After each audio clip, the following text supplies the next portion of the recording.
자, 이번 시간 금융자격증 취득하는 사람들, 자, 금치사 증권투자 권유대행의 패스코드 제1회 해설 특강 강의 진행하도록 하겠습니다. 자, 먼저 해설 특강은 우리 시대고시에서 증권투자 권유대행의 패스코드 문제집을 구매하신 분들에게 제공되는 무료 특강이다라고 보시면 되겠고요. 자, 1회와 관련돼서 100문제에 대한 해설 강의를 제공을 합니다. 자, 그리고 전체 강의 수는 20강으로 구성이 되어져 있는데요. 자, 100문제를 20강으로 나누면 자, 강의 하나당 대략적으로 한 5문제 정도 문제풀이가 진행된다라고 보시면 돼요. 그래서 강의 시간은 그렇게 길지는 않지만 그냥 강의가 조금 많아 보일 뿐이다라는 점만 참고로 기억하시면 될 것 같습니다. 자, 그러면 이번 시간은 1과목과 관련돼서 금융투자 상품, 자, 5번 문제까지 문제풀이가 진행되는데, 자, 첫 번째 시간이니까 우리 간략적으로 증권투자 권유대행인 주요 업무와 관련된 부분과 그 다음에 과목 구성, 그 다음에 어떻게 공부하는 게 효율적으로 공부할 수 있는 것들이 있는지 그런 부분들을 먼저 좀 살펴보고 본론으로 들어가서 문제풀이 진행하도록 할게요. 자, 먼저 주요 업무를 보시면 우리가 증권투자 권유대행의 시험을 합격은 하지만 어떻게 활동을 해야 되는지 방법을 모르는 분들이 대부분입니다. 그래서 주요 업무 보시면 먼저 자, 증권. 자, 여기서 증권이라고 하는 것은 그냥 쉽게 생각하면 주식이다라고 보시면 되겠는데, 자, 그러면 내가 주식을 권유하면 어떻게 나한테 이익이 생기는 거지? 이런 식으로 궁금해 하셔야 됩니다. 자, 그러면 우리가 주식 거래를 하기 위해서는 계좌를 개설해야 되는데, 자, 이것을 고객 입장에서 한번 생각을 해볼게요. 자, 고객이 주식 거래를 하기 위해서, 자, 증권사에 이제 계좌를 개설을 합니다. 그 계좌의 이름은 뭐 종합계좌 혹은 위탁계좌라는 표현을 씁니다. 그냥 종합계좌라고 표현할게요. 그래서 고객이 증권사에 종합계좌를 개설을 하죠. 자, 그리고 나서 이제 주식을 사고 팔고 매매를 합니다. 자, 그러면 매매를 하게 되면 매매에서 발생되는 일정 부분의 수수료를 증권사가 수입으로 가져가겠죠. 이게 이제 일반적인 부분들이고요. 자, 여기에 중간에 누가 낄 수 있냐면 이 투자권유대행인이 낄 수가 있습니다. 우리가 보통 투자권유대행인을 줄여서 투권인이라는 표현을 씁니다. 그래서 중간에 이 투권인이 개입이 될 수가 있어요. 그래서 이 종합계좌에 이 투권인 코드가 등록이 됩니다. 그래서 이 종합계좌에 투자권유대행인 코드 등록. 자, 코드가 등록하게 되고, 자, 그 다음에 고객이 여기에서 주식을 매매한다라고 하면, 자, 발생되는 수수료의 일정 부분이 투건인의 보수로 잡히게 됩니다. 자, 그러면 쉽게 생각하면 내가 영업활동을 한다라고 가정을 했었을 경우에는, 자, 고객이 내가 투자권유대행인으로 등록되어져 있는 증권사의 종합계좌를 이미 가지고 있거나, 혹은 종합계좌를 신규로 개설해야 될 때 나를 투자권유대행인으로 등록하게 됐을 때, 자, 고객이 그 계좌 안에서 발생될 수 있는 여러 수수료 중에 일정 부분이 바로 투자권유대행인의 보수가 된다, 이렇게 보시면 될 것 같습니다. 그래서 우리가 영업활동 한다라고 하면 증권투자권유대행인은 그냥 쉽게 생각하면 내가 소속되어져 있는 증권사의 종합계좌를 개설하게 하는 게 가장 첫 번째로 해야 될 일이다라고 보시면 되겠고요. 자, 그 다음에는 시스템적인 부분들, 어떻게 주식을 사고 팔아야 되는지 그런 부분에 대한 안내는 부가적으로 해야 될 필요가 있습니다. 이게 바로 증권투자권유대행인이 할 수 있는 가장 기초적인 업무이다라고 보시면 되겠고요. 자, 그리고 여기 보시면 뭐 투자 자문 계약, 그 다음에 투자 일임 계약, 그 다음에 신탁 계약의 체결을 직접적으로 할 수는 없고요. 그 중간에서 권유 정도는 할 수 있다라고 보시면 되겠습니다. 그래서 내가 투자 자문사의 투자 권유대행인으로 등록하게 되면 투자 자문 계약을 체결하는 것을 권유할 수 있고요. 아니면 투자 일임 또는 신탁 계약의 체결을 권유해서 발생될 수 있는 여러 가지 보수 등의 일부를 나의 보수로 가져갈 수 있는 업무를 할 수 있는 게 바로 증권 투자 권유대행인이다라고 보시면 되겠습니다. 자, 그리고 두 번째로 우리가 만약에 이제 증권투자 권유대행인 말고 또 다른 자격이 하나 있죠. 펀드.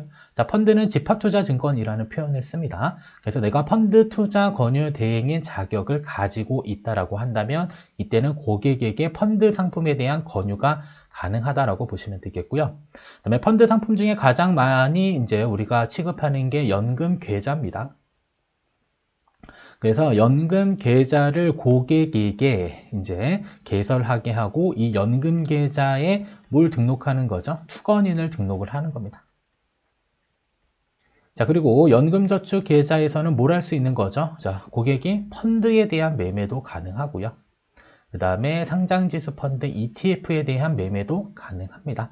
그래서 매매함으로써 발생될 수 있는 일정 부분의 보수를 나의 보수로 가져갈 수 있는 게 이제 펀드 투자 권유 대행의 자격을 취득했을 때 할 수 있는 업무이다라고 보시면 되겠고요.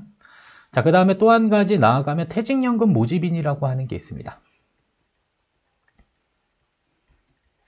자, 퇴직연금 모집인은 별도로 시험을 보셔서 마찬가지로 증권사의 퇴직연금 모집인으로 등록함으로써 활동을 할 수가 있고요. 자, 그리고 퇴직연금이라고 하는 것은 우리 확정급여형, DB형이라고 하고, 그 다음에 확정기여형, DC형, 그 다음에 IRP에 대한 계좌 개설을 우리가 모집을 할 수가 있습니다. 그래서 모집을 통해서 마찬가지로 발생되는 보수의 일정 부분을 모집인의 수수료로 가져갈 수 있다고 보시면 될 것 같습니다. 자, 조금 더 디테일한 내용들에 대해서 설명을 해드리고 싶기는 하지만 일단은 문제풀이가 더 중요하기 때문에 문제풀이와 관련된 부분들 먼저 설명을 해드리도록 하겠고요. 나중에 기회가 되면 이 투자권유 대행의 활동과 관련돼서는 제가 별도로 다시 한번 설명을 해드리도록 하겠습니다. 아니면 혹시라도 궁금한 사항들이 있다라고 한다면 개별적으로 연락 주시면 해당 부분에 대해서 안내를 해드리도록 하겠습니다. 됐죠? 그래서 주요 업무와 관련된 부분은 여기서 마무리 짓도록 하겠고요. 자, 두 번째로는 합격 기준입니다. 자, 일단은 평균이 60점이에요. 전체 100문항 중에서 60문제 정도만 맞추게 되면 합격할 수 있습니다. 그래서 그렇게 어려운 문제에 집중하기보다는 내가 이해하기 쉬운 부분들만 명확하게 집중해서 문제풀이만 잘 진행하더라도 합격하는 데는 큰 문제가 없고요. 대신에 과락이 있습니다. 과락. 그래서 한 과목에 40점 이하가 발생하게 되면 그냥 무조건 불합격된다라고 생각을 하시면 될 것 같고요.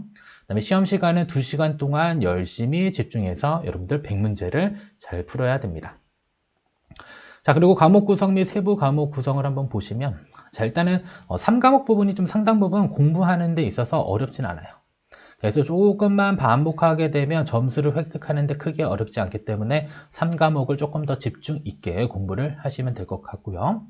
자, 다음에 1과목 중에는 일단은 금융투자 상품과 뭐 유가증권, 코스닥 이런 부분들은 크게 어렵진 않습니다. 그리고 기타 증권시장도 그렇게 어렵진 않아요. 근데 채권을 처음 공부하는 분들은 조금 어렵다라고 느낄 수는 있습니다. 그래서 상대적으로 먼저 공부들을 해주시고요. 채권은 조금 나중에 공부를 해주는 게 좋을 것 같고요. 그다음에 증권 투자와 관련돼서는 증권 분석 부분을 조금 많이 어려워합니다. 그렇더라도 문제수가 많기 때문에 여러분들 조금 집중력 있게 공부를 하시면 좋을 것 같고요. 자, 투자 관리는 어렵지 않습니다. 이거는 노려야 됩니다. 그래서 3과목 전체와 투자 관리 부분까지 묶어서 조금 공부 많이 해주시고요. 그다음에 금융투자 상품은 어렵지 않습니다. 이 부분, 그다음에 기타 증권 시장도 그렇게 어렵지 않아요. 그리고 나머지 유가증권, 채권 시장, 그 다음에 증권 분석, 이 부분이 처음 공부하게 되면 조금 어려울 수 있으니까 이 부분에 대한 비중은 조금 줄이면서 나머지 부분에서 확실히 점수를 획득하면 여러분들 합격하는데 전혀 어렵지 않습니다. 자, 그리고 남들이 쉽게 합격했다라고 하더라도 나한테는 어려울 수 있는 부분들이기 때문에 절대적으로 남과 비교해서 여러분들 공부를 하시면 안 됩니다. 그래서 어느 정도 이해되는 수준까지 꾸준히 공부하게 되면 누구나 합격할 수 있는 시험들이기 때문에 여러분들 뭐 쉽다고 뭐 일주일만 공부하면 합격하네 이런 내용들 계속 들으면서 공부를 적게 하시면 안 돼요. 그래서 어느 정도는 공부를 충분히 해야 될 필요는 있는 시험이다 라고 생각하시면 될 것 같습니다. 자, 그러면 이제 본론으로 들어가서 우리 1번 문제 하나씩 풀어보도록 하겠고요. 자, 일단은 문제풀이는 어떻게 진행되냐? 문제를 풀어보는데 필요한 이론들이 아래 있습니다. 그래서 이론 설명 먼저 해드리고 그 다음에 관련 문제 풀어보도록 하겠습니다. 자, 먼저 1번 문제 보시면, 자, 다음 중 비은행 예금 취급 기간으로 옳지 않은 것을 골라보자 라고 했는데요. 자, 그러면 비은행 예금 취급 기간이 도대체 무엇인지는 금융회사 분류와 관련된 부분으로 보시면 되겠습니다. 자, 먼저 우리나라의 금융회사 분류는 은행, 그 다음에 비은행 예금 취급 기간, 그냥 예전으로 표현하면 그냥 제2금융권 이렇게 생각하셔도 무방하겠고요. 자, 그다음에 금융투자업자가 있고 보험회사가 있습니다. 자, 그러면 은행은 일반 은행이랑 특수은행으로 구분이 됩니다. 그래서 자, 일반 은행은 그냥 은행법에 적용을 받는 시중은행들 생각하시면 돼요. 시중은행, 뭐 지방은행, 그 다음에 외국은행 지점 이렇게 생각하시면 되겠고요. 시중은행은 그냥 뭐 쉽게 생각하면 뭐 KB, 뭐 그다음에 하나은행, 그다음에 뭐 신한은행 이런 것들 생각하시면 되겠고요. 뭐 지방은행은 뭐 대구은행, 뭐 전북은행 이런 것들 보시면 되겠고, 그다음에 특수은행은 특별법에 적용을 받습니다. 그래서 산업은행, 뭐 수출입은행, 중소기업은행 이러한 것들이 다 특별법에 적용을 받는 특수은행이다라고 보시면 되겠습니다. 그래서 은행도 잘 분류를 좀 해주실 필요가 있고요. 자, 그다음에 비은행 예금 취급 기관은 상호저축은행, 그다음에 신용협동기구는 전체 3개가 있습니다. 그래서 협동조합, 그다음에 새마을금고, 그다음에 상호금융 이렇게 분류해 주시고요. 그다음에 우체국 예금도 마찬가지로 비은행 예금 취급 기관으로 분류가 되고 있다라고 보시면 되겠습니다. 자, 다음은 금융투자업자입니다. 일단은 투자 매매 중개업자, 그냥 쉽게 생각하면 증권회사 생각하시면 되겠고요. 그다음에 집합투자업자는 펀드 운용과 관련된 회사들입니다. 그래서 자산운용회사, 그다음에 투자자문사가 있고요. 그다음에 신탁업자는 뭐 은행, 증권, 보험, 부동산 신탁회사가 있고, 그다음에 종합금융회사, 종금사라는 표현을 쓰고 있고요. 현재 우리나라의 종금사는 딱 한 군데 있습니다. 우리 종합금융 딱 한 군데 있다라고 보시면 되겠습니다. 자, 다음은 보험회사입니다. 먼저 생명보험회사 있고, 그 다음에 손해보험, 그 다음에 우체국보험, 그 다음에 공제기관과 관련된 부분들, 이렇게 해서 각각의 우리나라 금융회사만 잘 분류하면 어렵지 않게 문제를 풀 수 있다, 이렇게 보시면 돼요. 자, 그러면 다시 위로 올라오겠습니다. 자, 다음 중 비은행 예금 취급기관으로 옳지 않은 것을 골라보자. 쭉 봤더니, 자, 상호저축, 그 다음에 우체국 예금, 종합금융회사 이러한 것들은 모두 다 비은행 예금 취급기관으로 볼 수가 있고요. 자, 4번은 우체국 보험입니다. 자, 보험자가 붙어 있기 때문에 자, 얘는 뭐로 분류해야 돼요? 자, 보험회사로 분류를 해야지 비은행 예금 취급기관으로 분류하면 안 된다라고 보시면 되겠습니다. 따라서 정답을 4번으로 이렇게 체크를 해주시면 될 것 같고요. 자, 다음은 2번 문제로 넘어가겠습니다. 자, 다음 중 투자 신탁 재산의 보관을 담당하는 기관에 해당되는 것을 골라보자 라고 했습니다. 자, 일단은 투자 신탁 재산 관련돼서는 집합투자기구를 한번 고민해 볼 필요가 있습니다. 그래서 집합투자기구 관련해서, 자, 일단은 집합투자기구가 나오면 여러분들 마음속에는 펀드를 생각을 하시면 될 것 같고요. 자, 일단은 위탁회사라고 하는 것은 투자 신탁 재산을 운용하는 자산운용사라고 생각하시면 되겠습니다. 그래서 자산운용사를 여러분들 집합투자업자로 보시면 돼요. 그래서 펀드를 운용하는 집합투자업자를 뭐라 그런다? 위탁회사라 그러고요. 자, 수탁회사는 이러한 신탁 재산을 보관하는 업무를 수행합니다. 이것을 수탁회사 또는 뭐 신탁회사라고 생각하시면 돼요. 알죠? 그래서 투자신탁, 펀드의 재산을 보관하는 업무는 수탁회사의 업무이고요. 그 다음에 판매회사는 우리가 수익증권 같은 경우에는 어디서 판매? 수익증권 그냥 쉽게 생각하면 주식, 채권, 펀드 이렇게 생각하시면 되겠습니다. 그래서 판매회사는 그냥 증권사다라고 생각하시면 되겠고요. 그 다음에 일반사무관리회사라고 하는 부분들은요, 마찬가지로 이 펀드의 일반 사무와 관련된 관리 업무를 담당하는 그러한 회사이다라고 보시면 되겠습니다. 아셨죠? 그래서 기본적으로 구분만 잘 하시게 되면 어렵지 않게 문제를 풀 수가 있습니다. 자, 그러면 다시 2번 문제로 넘어와서 자, 다음 중 투자 신탁 재산의 보관을 담당하는 기관에 해당하는 것을 골라보자 라고 했습니다. 자, 일단은 위탁회사는 뭐다? 투자 신탁 재산을 운용하는 집합투자업자, 쉽게 말하면 자산운용사이다라고 체크하시면 되겠고, 자, 두 번째 수탁회사는 신탁회사입니다. 그래서 신탁회사의 주 업무는 재산을 보관하는 것. 아셨죠? 그래서 신탁재산을 보관하는 업무를 수행하는 것은 수탁회사이다. 정답 2번 체크하시면 되겠고요. 3번 판매회사. 자, 수익증권을 판매하는 대표적으로 누구? 증권회사를 생각하시면 되겠습니다. 그리고 일반사무관리회사는 일반사무를 담당하는 업무를 수행한다. 근데 문제에서 요구하는 건 뭐죠? 투자 신탁의 재산을 보관한다. 그래서 재산을 보관하는 회사는 수탁회사, 즉 신탁회사로 정리를 할 수가 있습니다. 그래서 정답 2번으로 체크를 해주세요. 자, 다음은 3번 문제입니다. 자, 다음 중 집합투자기구에 대한 설명과 거리가 먼 것을 한번 골라보자 라고 했습니다. 조금 이론이 많은데 하나씩 볼게요. 자, 일단 투자 대상에 따른 집합투자기구 유형, 펀드의 유형인데 우리가 보통 주식형 펀드 들어보셨죠? 그 다음에 채권형 펀드, 그 다음에 혼합 주식형 펀드, 혼합 채권형 펀드, 그 다음에 투자계약증권, 그 다음에 재간접형 펀드, 뭐 이런 식으로 펀드의 이름이 각각 붙어 있는데 붙어져 있는 이름에 원인이 있습니다. 첫 번째, 주식형의 경우는 자, 자산 쪽에, 그러니까 펀드 자산의 60% 이상을 주식, 즉 지분증권에 투자하면 얘의 이름은 주식형 펀드가 된다. 자, 두 번째, 채권형 펀드는 자산 총액의 60% 이상을 채권에 투자하면 그때 채권형 펀드가 된다. 이렇게 보시면 되겠고요. 자, 그다음에 혼합 주식형은 자, 주식의 비중이 몇 퍼센트 이상이어야 됩니다. 그래서 주식에 투자할 수 있는 최고 한도가 50% 이상이면 이때는 혼합 주식형 펀드로 보는 것이고요. 그다음에 혼합 채권형 펀드는 주식에 투자할 수 있는 최고 한도가 50% 이하일 때 이때는 혼합 채권형 펀드로 봅니다. 자, 그러면 체크해야 될 것은 여기서는 각각의 비율들을 잘 체크를 해주시고, 자, 두 번째로는 두 번째가 아니죠. 하나, 둘, 셋, 넷, 다섯 번째로. 자, 투자계약증권. 자, 자산 총액의 60% 이상을 투자계약증권에 투자한다. 자, 그러면 투자계약증권이라고 하는 건 뭐냐면요. 이 투자자들이 있죠. 투자자 1, 투자자 2. 있고요. 자, 그 다음에 이제 공동사업을 하나 합니다. 자, 근데 이 공동사업의 운용은 제3자가 해요. 그래서 투자자들은 돈을 모아서 공동사업에 투자를 하고요.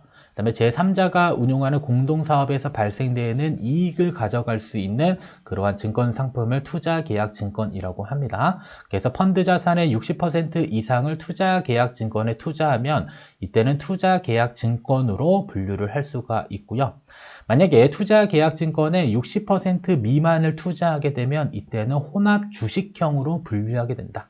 이 부분 혼합주식형으로 분류하게 된다. 요거 체크 잘 해주시고요. 자, 그 다음에 재간접형이라고 하는 것은 펀드 오브 펀드라고 합니다. 그래서 펀드 재산으로 펀드를 구매하는 것. 그래서 펀드 재산 중에 40% 이상을 집합투자증권, 즉 펀드에 투자하는 것을 재간접형 펀드라고 볼 수가 있겠고요. 자, 그 다음에 단기 펀드는 그냥 MMF, 머니마켓 펀드라고 합니다. 자, 근데 머니마켓 펀드의 특징.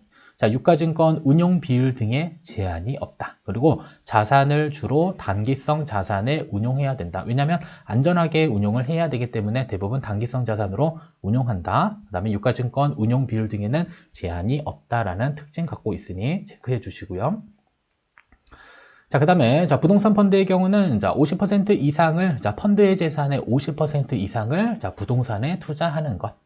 자, 특별자산의 경우는 증권, 부동산 이외의 투자 대상 자산을 우리 특별자산으로 봅니다. 됐죠? 그래서 부동산 또는 증권 이외의 자산의 50% 이상 투자하면 특별자산으로 보고요. 자, 혼합자산 중요하니까 별표.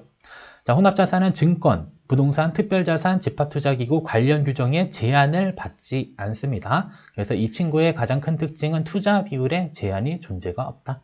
그래서 단기는 운용 비율에 대한 제한이 없고, 그다음에 혼합자산의 경우는 투자 비율에 대한 제한이 없다라는 특징 가지고 있으니까 특별자산이라 조금 헷갈릴 수는 있어요. 그렇죠? 그래서 혼합자산 펀드의 경우는 투자 비율에 제한이 없구나.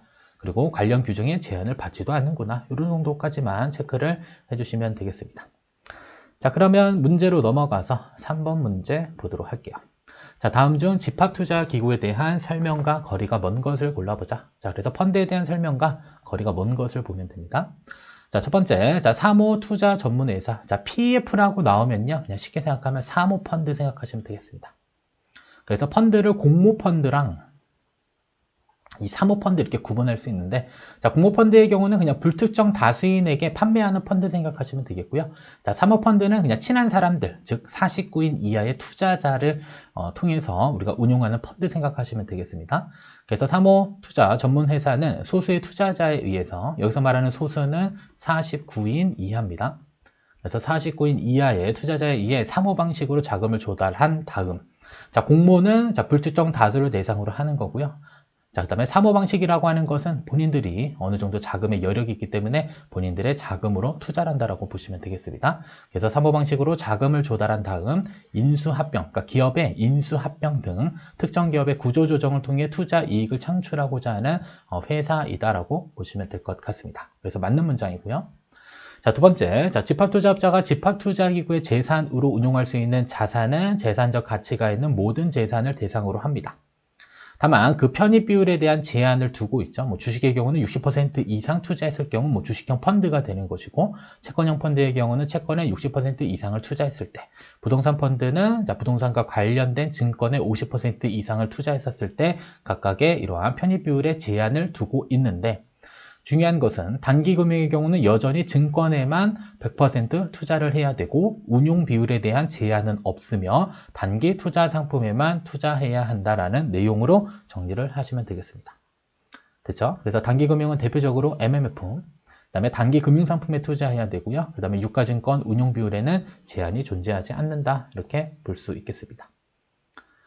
자, 다음은 3번. 자, 적격 투자자 대상 사모 집합 투자 기구는 그냥 사모펀드입니다. 자, 일정 범위의 전문 투자자로부터 사모로 자금을 조달하여 보다 공격적인 방식으로 자산을 운용할 수 있도록 한 기구이다. 그래서 공모의 경우는 투자자 보호에 있어서 여러 가지 규제들이 존재하는데 사모는 지들끼리 모여서 자금을 투자하는 부분들이기 때문에 대체적으로 규제의 운용에 대한 규제를 받지 않습니다. 그래서 사모펀드는 공모펀드와 달리 운용에 제한이 없는 만큼 자유로운 운용이 가능하다. 그리고 4인 간의 계약 형태를 띠고 있기 때문에 금융감독기관의 감시를 받지 않는 그러한 특징을 가지고 있다고 보시면 되겠습니다. 그래서 사모펀드는 공격적인 운용 방식으로 자산을 운용할 수 있구나 이렇게 보시면 되겠고요. 자, 네 번째, 투자계약증권은 자산총액의 60% 이상을 투자계약증권에 투자하는 것으로 자, 투자계약증권은 60% 미만 투자했었을 경우에는 혼합 주식형이 됩니다. 됐죠? 근데 여기는 혼합 채권형이라고 했으니까 틀린 문제가 될 수가 있겠어요. 그래서 4번이 정답이다라고 보시면 되겠고요. 아래 해설들은 설명해 드렸던 부분들입니다. 그래서 투자계약증권 뭐냐면 공동사업에 금전을 투자하고 타인이 수행한 공동사업의 결과에 따라 손익을 귀속받는 계약상 권리가 표시된 것을 투자계약증권이라고 하니까 개념 정도만 다시 한번 정리를 해 주시면 될 것 같습니다. 그래서 3번 문제의 정답은 4번으로 체크를 해 주시고요. 자, 그 다음에 우리 4번 문제로 가겠습니다. 자, 보시면 다음 보기에서 설명하는 생명보험 상품으로 적절한 것을 골라보자 라고 했습니다. 자, 보시면 보험기간을 미리 정해놓고 피보험자가 보험기간 내 사망하였을 때 보험금을 지급하는 보험이다. 자, 일단은 보험기간을 미리 정했다. 이게 특징이에요. 이게 바로 정기보험과 관련된 부분입니다. 그래서 만약에 60세 만기 정기보험에 가입했다라고 한다면 보통 우리가 이제 사망보험금, 이 생명보험은 죽으면 언제나 돈을 줄 걸로 생각하실 텐데 그게 아니고요. 자, 60세 만기로 설정했다라고 한다면 60세 이전에 사망사고가 발생하게 되면 그때 보험금을 지급받을 수가 있습니다. 자, 그러면 60세 넘어서 사망하게 되면 이때는 보험금의 지급이 없다라고 보시면 돼요. 그래서 정기보험과 관련된 부분들이고요. 자, 종신보험은 그냥 언제든 사망하면 사망보험금이 지급되고요. 그 다음에 생존보험은 일단은 쭉 살았을 때 지급받는 보험의 형태. 자, 양로는 생존보험과 그 다음에 사망보험이 두 가지가 결합됩니다. 그래서 만약에 보험기간 중에 사망하면 사망보험금이 지급되고요. 아니면 만기까지 생존하게 되면 생존보험금이 지급되는 그러한 상품으로 보시면 되겠습니다. 그래서 흔한 말로 생사혼합보험이다 라는 표현을 쓰기도 하는데 아무튼 정답은 2번이 되겠고요. 자, 아래 보시면 추가적으로 내용이 정리되어져 있는데 설명해 드린 부분들이니까 정기보험 잘 모르고 계셨다라고 한다면 체크만 다시 한번 해 주시면 될 것 같습니다. 자, 다음은 5번으로 넘어가도록 하겠습니다. 자, 5번. 자, 다음은 주식 워런트 증권에 대한 설명이다. 자, 괄호 안에 들어갈 내용을 올바르게 나열한 것을 골라보자 라고 했습니다. 자, 일단은 위에 건 하나 좀 읽고 넘어갈게요. 자, 일단 ELW는 주식 및 주가 지수 등의 기초 자산을 주식이라고 하는 것은 그냥 쉽게 생각하면 삼성전자 주식을 기초 자산으로 발행할 수도 있고요. 자, 주가 지수는 우리나라 코스피 지수도 있겠죠. 그다음에 코스닥 지수도 있습니다. 아무튼 주식 또는 주가 지수 등의 기초 자산을 사전에 정해진 가격을 뭐라 그러냐면 행사 가격이라고 합니다. 그래서 사전에 정해진 가격으로 사거나 팔 수 있는 권리. 자, 그러면 앞으로 살 수 있는 권리라고 하는 것은 콜이라는 표현을 쓰고요. 팔 수 있는 권리라는 표현은 풋이라는 이름으로 기억을 해 주시면 좋을 것 같습니다. 이게 옵션과 관련된 부분들이 좀 있기는 한데 일단은 살 권리는 콜, 팔 권리는 풋이라고 보시면 되겠고 그 다음에 콜의 경우는 상승했었을 때 이익을 취하는 구조가 되고요. 풋의 경우는 하락했었을 때 이익을 취하는 구조로 생각을 하시면 될 것 같습니다. 이게 가장 기본적인 개념이고요. 자, 그러면 뒤에 넘어가면 우리 추가적인 이론이 있으니까 이론 살펴보고 다시 문제를 한번 풀어볼게요. 자, 먼저 개념입니다. 자, 특정 주식, 뭐 S전자 주식이나 아니면 코스피 또는 코스닥 지수 등 기초자산을 미리 정한 조건에 따라서 미래에 사거나 살면 콜, 팔면 풋입니다. 아셨죠? 그래서 사거나 팔 수 있는 권리가 붙은 상품이다. 자, 그러면 콜 워런트의 경우는 살 수 있는 권리가 부여된 상품입니다. 자, 기초자산을 발행자로부터 권리 행사 가격으로 인수하거나 만약에 권리 행사 가격을 우리가 100포인트라고 할게요. 자, 그러면 나는 100포인트에 뭔 권리가 있어요? 살 권리가 있는 거죠. 왜냐하면 나는 콜 워런트를 투자했으니까. 자, 그러면 우리가 사는 입장에서는 싸게 사는 게 좋아요? 비싸게 사는 게 좋아요? 당연히 저렴하게 사는 게 좋겠죠. 자, 그러면 100포인트의 살 권리에 투자를 합니다. 자, 그리고 나서 이제 시간이 경과가 됐는데 1년 뒤에 자, 내가 사고자 했던 이 100포인트짜리가 120포인트로 바뀝니다. 자, 근데 어떠한 조건이 붙은 거냐면 살 수 있는 권리죠. 그러니까 1년 뒤에 100포인트에 살 수 있는 권리를 가지고 있는 거예요. 근데 1년이 경과됐는데 120포인트가 됩니다. 자, 그럼 시장에서 사람들이 해당 물건을 사는 데는 120포인트의 돈을 지불하고 사야 되는데 나는 얼마에 살 수 있는 거죠? 100포인트에 남들보다 20포인트 더 적은 금액으로 살 수 있는 권리가 생기기 때문에 한 계약당 얼마? 20포인트의 이익을 취할 수 있는 구조이다라고 보시면 돼요. 그래서 우리가 이제 이익을 계산하는 데 있어서는 권리 행사 가격이 100포인트죠. 그래서 100포인트에 살 수 있는 권리에 대한 계약을 체결을 합니다. 자, 그리고 나서 실제 만기가 됐는데 얼마가 됐냐면 120포인트가 됐다.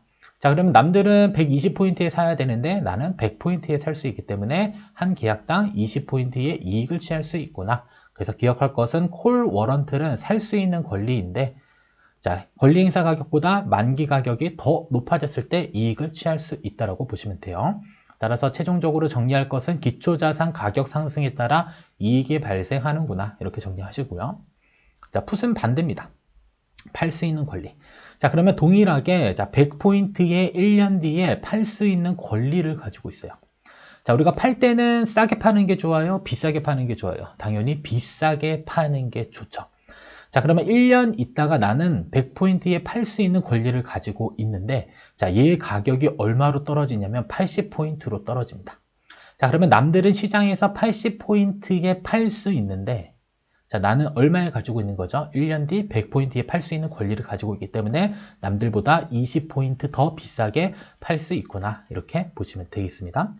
그래서 기초자산을 발행자에게서 권리 행사 가격, 여기서 말하는 권리 행사 가격은 100포인트로 인도하거나 그 차액이라고 하는 것은 자, 권리 행사 가격 100포인트, 만기 결제 가격 80포인트. 자, 그러면 20포인트만큼의 이익을 취할 수 있다. 이렇게 보시면 됩니다. 따라서 결론적으로 기초자산 가격 하락에 따라서 이익이 발생된다. 이게 바로 풋 워런트로 보시면 됩니다. 자, 그러면 콜은 다시 살 수 있는 권리가 부여됐고, 자, 미래의 기초자산 가격이 상승하면 이익을 취한다. 그래서 권리 행사 가격보다 만기 가격이 더 크면 이익을 취할 수 있다라고 보시면 되겠고, 자, 풋은 팔 수 있는 권리입니다. 팔 수 있는 권리.